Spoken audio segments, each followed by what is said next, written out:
Hi guys, thanks for tuning in to the Scan Tool Network video. In this video we're going to do a short demonstration of the Thinktool Mini.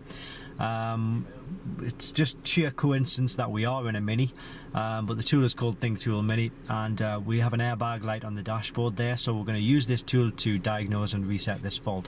Now this tool is available at, well, just by clicking the link directly below this video, it will take you to a genuine and official product. So it's a wireless tool. We have no wires coming out of this tool at all, but there is a dongle which normally sits in there, and it's actually plugged into the diagnostic port in this vehicle, so it's a wireless connection. And we're going to start diagnosing this system, or this airbag light. So we're going to click onto European, and we need to find Mini. Now one thing about this is that it's very unforgiving, and if you press the wrong option, it will come back with all sorts of not very nice messages and sounds. But have I completely gone past it, or am I just blind? There it is, Mini. There we go.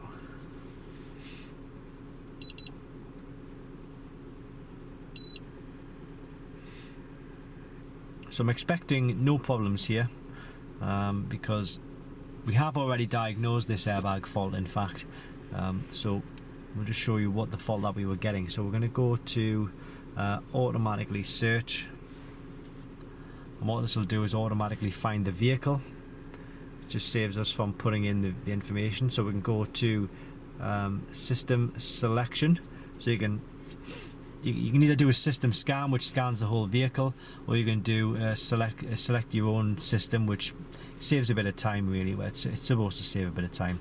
So we go to body, because the airbag is in the body section, and go to SRS, and then we go to, just click continue, just a bit of ECU information.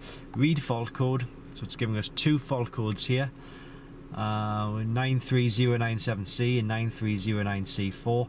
Driver's side airbag resistance too high, driver's seatbelt buckle contact open circuit. So this is what I was saying when we previously diagnosed this fault. That's the fault we were getting, so we've clipped it was a loose connection underneath the driver's seat, which we've clipped back together, but that alone is not enough to turn off the airbag light. You do need a tool like this to actually go ahead and actually turn off the warning lights. So to do that, we can go to clear fault code, and when I do this, just keep an eye on the airbag light there. So we go clear fault code, and there we go. The fault code is the warning light has gone off, and we've got clear fault code completed.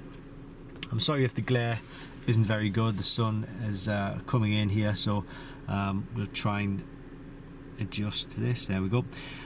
So yeah, so it's a good tool. It covers a lot of different makes and models. It covers a lot of systems within those makes and models as well, and it's a really good tool, with it being a Bluetooth. Normally the Bluetooth kits, I would say, it does give you this kind of 80s handheld Game Boy type noise, which isn't very good.